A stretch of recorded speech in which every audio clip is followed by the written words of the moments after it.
O Espírito da Verdade. Estudos e dissertações em torno da obra O Evangelho segundo o Espiritismo de Allan Kardec. Psicografado por Francisco Cândido Xavier e Valdo Vieira. Ditado por diversos espíritos. Em teu nome, Senhor e Mestre. Estudando a mensagem libertadora de Allan Kardec em O Evangelho segundo o Espiritismo, nós, os companheiros desencarnados de quantos se encontram ainda em rudes lições na escola física, escrevemos este livro em teu nome. Nele se refletem os pensamentos daqueles servos menores de teus servos maiores, aos quais confiaste, em círculos mais estreitos de ação, a sublime tarefa de reviver o espírito da verdade, nos tempos calamitosos de transição que o planeta atravessa.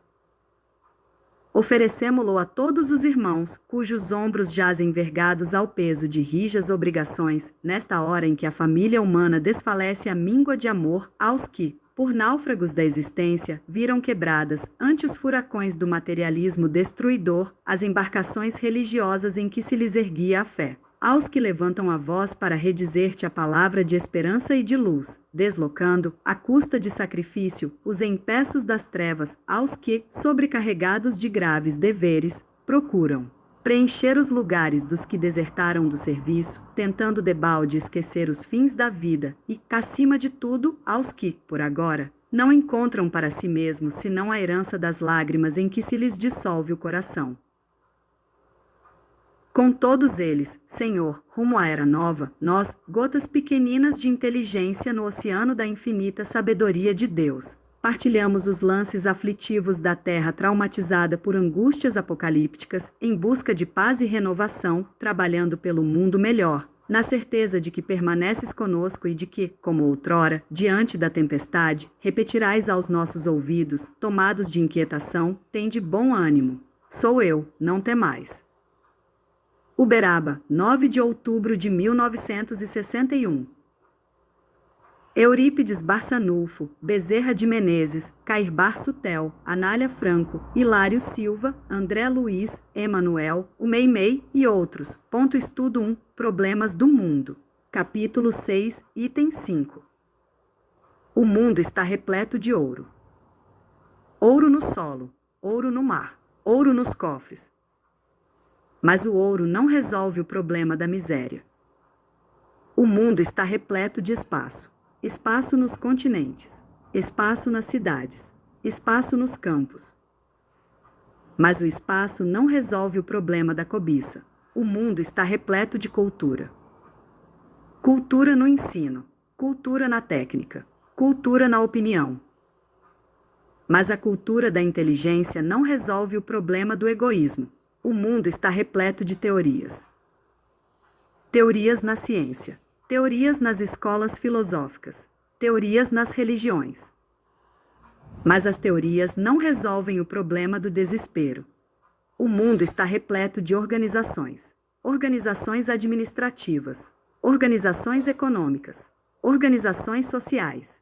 Mas as organizações não resolvem o problema do crime. Para extinguir a chaga da ignorância, que acalenta a miséria, para dissipar a sombra da cobiça, que gera a ilusão, para exterminar o monstro do egoísmo, que promove a guerra, para anular o verme do desespero, que promove a loucura, e para remover o charco do crime, que carreia o infortúnio. O único remédio eficiente é o Evangelho de Jesus no coração humano.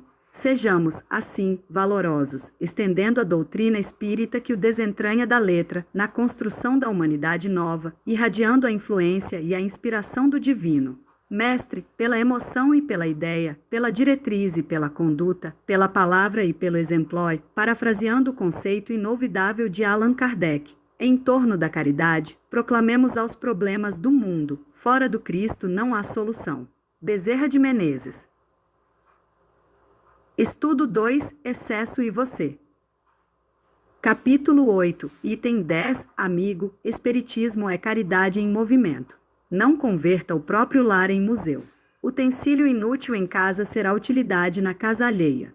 O desapego começa das pequeninas coisas, e o objeto conservado, sem aplicação no recesso da moradia, explora os sentimentos do morador. A verdadeira morte começa na estagnação. Quem faz circular os empréstimos de Deus, renova o próprio caminho. Transfigure os apetrechos, que lhes sejam inúteis, em forças vivas do bem. Retirem da despensa os gêneros alimentícios, que descansam esquecidos, para a distribuição fraterna aos companheiros de estômago atormentado. Reviste o guarda-roupa, libertando os cabides das vestes que você não usa, conduzindo-as aos viajores desnudos da estrada. Estenda os pares de sapatos, que lhe sobram, aos pés descalços que transitam em derredor. Elimine do mobiliário as peças excedentes, aumentando a alegria das habitações menos felizes. Revolva os guardados em gavetas ou porões, dando aplicação aos objetos parados de seu uso pessoal. Transforme em patrimônio alheio os livros empoeirados que você não consulta, endereçando-os ao leitor sem recursos. Examine a bolsa, dando um pouco mais que os simples compromissos da fraternidade, mostrando gratidão pelos acréscimos da divina misericórdia que você recebe. Ofereça ao irmão comum alguma relíquia ou lembrança afetiva de parentes e amigos, ora na pátria espiritual, enviando aos que partiram maior contentamento com tal gesto. Renovemos a vida constantemente, cada ano, cada mês, cada dia. Previna-se hoje contra o remorso de amanhã. O excesso de nossa vida cria a necessidade do semelhante. Ajude a casa de assistência coletiva. Divulgue o livro nobre. Medique os enfermos. Aplaque a fome alheia. Enxugue lágrimas. Socorra feridas. Quando buscamos a intimidade do Senhor, os valores mumificados em nossas mãos ressurgem nas mãos dos outros, em exaltação de amor e luz para todas as criaturas de Deus. André Luiz, Estudo 3, Legenda Espírita. Capítulo 15, item 10. O cultivador é conduzido ao pântano para convertê-lo em terra fértil. O técnico é convidado ao motor em desajuste para sanar-lhe os defeitos. O médico é solicitado ao enfermo para a bênção da cura. O professor é trazido ao analfabeto para auxiliá-lo na escola. Entretanto, nem as feridas da terra, nem os desequilíbrios da máquina, nem as chagas do corpo e nem as sombras da inteligência se desfazem à custa de conversas amargas e, sim, ao preço de trabalho e devotamento. O espírita cristão é chamado aos problemas do mundo a fim de ajudar-lhes a solução. Contudo, para atenderem semelhante mister, há que silenciar discórdia e censura e alongar entendimento e serviço. É por essa razão que, interpretando o conceito salvar por livrar da ruína ou preservar do perigo, colocou Allan Kardec no luminoso portal da doutrina espírita. A sua legenda inesquecível, fora da caridade não. A salvação. Bezerra de Menezes. Estudo 4, Simpatia e Bondade, capítulo 9, item 7. No plano infinito da criação jamais encontraremos alguém que prescinda de dois derivados naturais do amor, a simpatia e a bondade. A árvore frondosa e plena de vigor solicita o apoio do sol e a solicitude do vento para conservar-se e estender as suas propriedades vitais. O animal, por mais inferior na escala dos seres, requer o carinho e a ternura da terra a fim de manter as próprias funções e aperfeiçoar o seu modo de ser, no meio em que se desenvolve. A criança e o jovem, a mulher e o homem, tornam-se enfermiços e infelizes. Se não recebem o calor da bondade e da simpatia por alimento providencial na sustentação do equilíbrio e da saúde, da esperança e da paz que lhes são indispensáveis no esforço de cada dia. Procura, pois, revestir as próprias manifestações, perante aqueles que te rodeiam, com os recursos da simpatia que ajuda e compreende, e da bondade que concede e perdoa, ampliando a misericórdia no mundo e fortalecendo a fraternidade entre todas as criaturas. Enriquece com o teu entendimento o patrimônio afetivo do companheiro e o companheiro retribuir-te-á com auxílios originais e incessantes.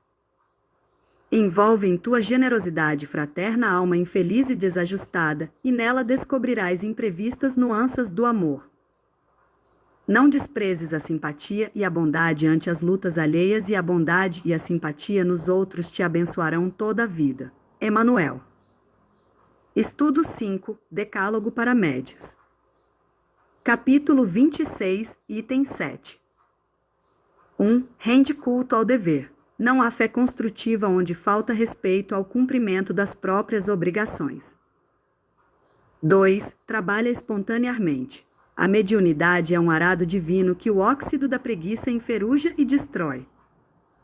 3. Não te creias maior ou menor. Como as árvores frutíferas espalhadas no solo, cada talento mediúnico tem a sua utilidade e a sua expressão. 4. Não esperes recompensas no mundo. As dádivas do Senhor, como sejam os fulgores das estrelas e a carícia da fonte, o lume da prece e a bênção da coragem, não têm preço na terra. 5. Não centralizes a ação.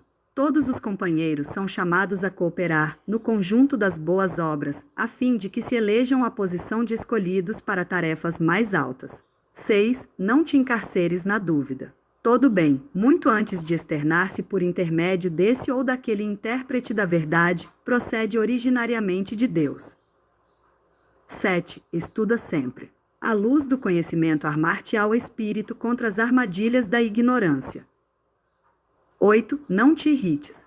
Cultiva a caridade e a brandura, a compreensão e a tolerância, porque os mensageiros do amor encontram dificuldade enorme para se exprimirem com segurança através de um coração conservado em vinagre. 9. Desculpa incessantemente. O ácido da crítica não te piora a realidade, a praga do elogio não te altera o modo justo de ser, ainda mesmo que te categorizem a conta de mistificador ou embusteiro. Esquece a ofensa com que te espanquem o rosto e, guardando o tesouro da consciência limpa, segue adiante, na certeza de que cada criatura percebe a vida do ponto de vista em que se coloca. 10. Não temas perseguidores. Lembra-te da humildade do Cristo e recorda que, ainda ele, anjo em forma de homem, estava cercado de adversários gratuitos e de verdugos cruéis quando escreveu na cruz, com suor e lágrimas, o divino poema da eterna ressurreição. André Luiz. Estudo 6, Deus te abençoe, capítulo 10, item 16. Logo após fundar o lar Anália Franco, na cidade de São Manuel, no estado de São Paulo, viu-se Dona Clélia Rocha em sérias dificuldades para mantê-lo. Tentando angariar fundos de socorro, a abnegada senhora conduzia crianças, aqui e ali, em singelas atividades artísticas. Acordava almas, comovia corações e sustentava o laborioso período inicial da obra. Desembarcando, certa noite, em pequena cidade, foi alvo de injusta manifestação anti-espírita. Apupos, gritaria, condenações. Dona Clélia, com o auxílio de pessoas bondosas, protege as crianças. Em meio à confusão, vê que um moço robusto se aproxima e, marcando-lhe a cabeça, atira-lhe uma pedra. O golpe é violento, o sangue escorre, mas a operosa servidora do bem procede como quem desconhece o agressor. Médica-se depois. Há espíritas devotados que surgem. Dona Clélia demora-se por mais de uma semana, orando e servindo. Acabava de atender a um doente em casa particular, quando entra a senhora aflitíssima. É uma mãe. Tem o filho acamado com meningite e pede-lhe auxílio espiritual. Dona Clélia não vacila. Corre ao encontro do enfermo e, surpreendida, encontra nele o jovem que a ferira. Febre alta. Inconsciência. A missionária desdobra-se em desvelo. Passes, vigílias, orações, enfermagem carinhosa. Ao fim de 6 dias, o doente está salvo. Reconhece-a envergonhado e, quando a sós, beija-lhe respeitosamente as mãos e pergunta: "A senhora me perdoa?" Ela, contudo, disse apenas, com brandura: "Deus te abençoe, meu filho." Mas o exemplo não ficou sem fruto, porque o moço recuperado fez-se valoroso militante da doutrina espírita e, ainda hoje, onde se encontra é denotado batalhador do Evangelho. Hilário Silva. Estudo 7, Os Outros. Capítulo 8, item 13. Dizes trazer o deserto no coração, entretanto, pensa nos outros. Muitos pisam teus rastros, procurando-te as mãos no grande vazio. Para um pouco e perceberá a presença nas sombras da retaguarda. Enquanto gritas a própria solidão, compreenderás que a voz deles está morrendo na garganta através de longos gemidos. Volta-te e vê. Compara os teus braços robustos com os ossos descarnados que ainda lhe servem de suporte às mãos tristes em que os dedos mirrados são espinhos de dor. Enxuga o teu pranto e observa os olhos fatigados que te contemplam. Falam-te a história de esperanças e sonhos que o tempo soterrou na areia da frustração. Referem-se ao frio cortante do lar perdido e à agonia da ramagem nas trevas. Para e compadece-te. Deixa que respirem, ainda mesmo por um momento só, no calor de teu hálito. Quem poderá medir a extensão da grandeza de uma simples semente caída na terra que o arado martirizou? A beleza de um minuto nos ensina, muita vez, a povoar de alegria e de luz a existência inteira. Diz a antiga lenda que uma gota de chuva caiu sobre o oceano que a tormenta encapelara e, aflita, perguntou, Deus de bondade, que farei, sozinha, neste abismo estarrecedor? O pai não lhe respondeu, mas, tempos depois, a gota singela era retirada do mar, convertida numa pérola para adornar a coroa de um rei. Dá também algo de ti aos que bracejam no torvelinho do sofrimento, e, mesmo que possas ofertar apenas um pingo de amor aos que padecem, tua dádiva será filtrada pelas correntes da angústia humana e subirá, cristalina e luminescente, na direção dos céus, para enfeitar a glória de Deus. Meimei, estudo 8, a rigor. Capítulo 1, item 7, Espírito Santo, falange dos emissários da providência que superintende os grandes movimentos da humanidade na terra e no plano espiritual. Reino de Deus, estado de sublimação da alma, criado por ela própria, através de reencarnações incessantes. Céu, esferas espirituais santificadas onde habitam espíritos superiores que exteriorizam, do próprio íntimo, a atmosfera de paz e felicidade. Milagre, designação de fatos naturais cujo mecanismo familiar à lei divina ainda se encontra defeso ao entendimento fragmentário da criatura. Mistério, parte ignorada das normas universais que, paulatinamente, é identificada e compreendida pelo espírito humano. Sobrenatural, definição de fenômenos que ainda não se incorporam aos domínios do hábito. Santo, atributo dirigido a determinadas pessoas que aparentemente atenderam, na terra, à execução do próprio dever. Tentação, posição pessoal de cativeiro interior a vícios instintivos que ainda não conseguimos superar por nós mesmos. Dia de juízo, oportunidade situada entre dois períodos de existência da alma, que se referem à sementeira de ações e à renovação da própria conduta.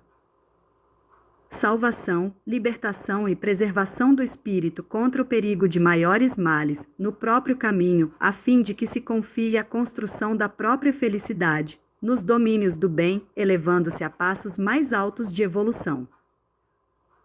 O Espiritismo tem por missão fundamental, entre os homens, a reforma interior de cada um, fornecendo explicações ao porquê dos destinos, razão pela qual muitos conceitos usuais são por ele restaurados ou corrigidos, para que se faça luz nas consciências e consolo nos corações. Assim como o Cristo não veio destruir a lei, porém cumpri-la, a doutrina.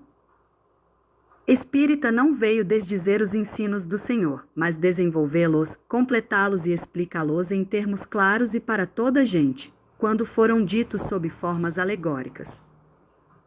A rigor, a verdade pode caminhar distante da palavra com que aspiramos a traduzi-la. Renove, pois, as expressões do seu pensamento e a vida renovar-se-lhe-á inteiramente, nas fainas de cada hora. André Luiz. Estudo 9, Dinheiro e Amor. Capítulo 11, item 9. Diante do bem, não pronuncies a palavra impossível. Certamente, sofres a dificuldade dos que herdaram a luta por preço das menores aquisições. Ainda assim, lembra-te de que a virtude não reside no cofre. Onde encontrarias ouro puro a fazer-se pão na caçarola dos infelizes? Em que lugar surpreenderias frágil cobertor tecido de apólices para agasalhar a criança largada ao colo da noite?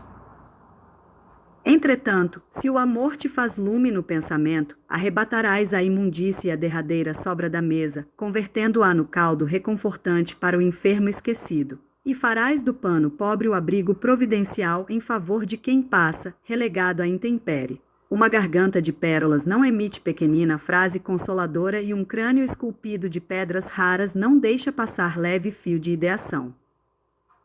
Todavia, se o amor te palpita na alma, podes falar a palavra renovadora que exclui o poder das trevas e inspirar o trabalho que expresse o apoio e a esperança de muita gente. Respeita a moeda capaz de fazer o caminho das boas obras, mas não esperes pelo dinheiro a fim de ajudar. Hoje mesmo, em casa, alguém te pede entendimento e carinho e, além do reduto doméstico, legiões de pessoas aguardam-te os gestos de fraternidade e compreensão. Recorda que a fonte da caridade tem nascedouro em ti mesmo e não descreias da possibilidade de auxiliar.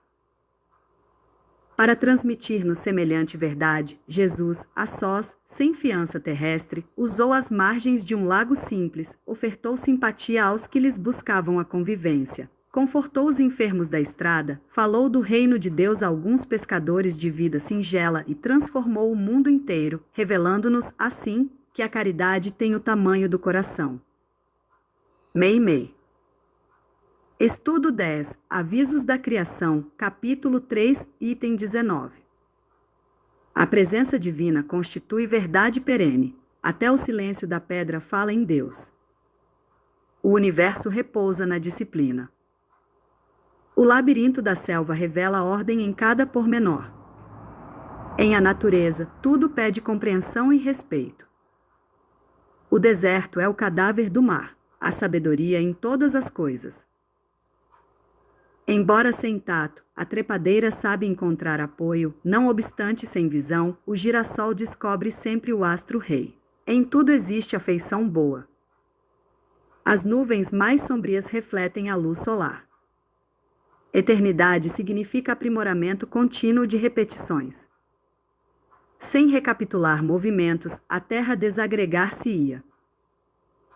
A fé construtiva não teme a adversidade. O penhasco no dilúvio é ponto de segurança. A obediência não dispensa firmeza. Humilhada e submissa, a água se amolda a qualquer recipiente, mas, resoluta e perseverante, atravessa o rochedo. Toda empresa solicita cultura e prática.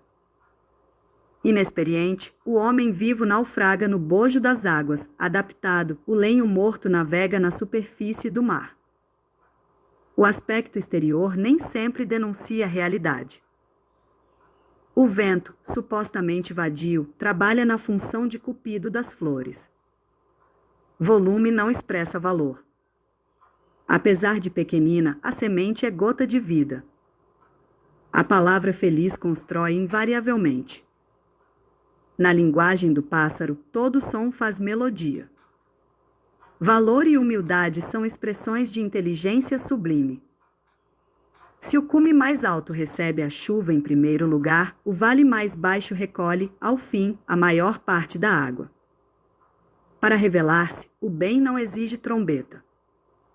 Conquanto invisível, a onda de perfume, muita vez, nutre e refaz. No campo da evolução, a paz é conquista inevitável da criatura. A escarpa de hoje será planície amanhã. André Luiz.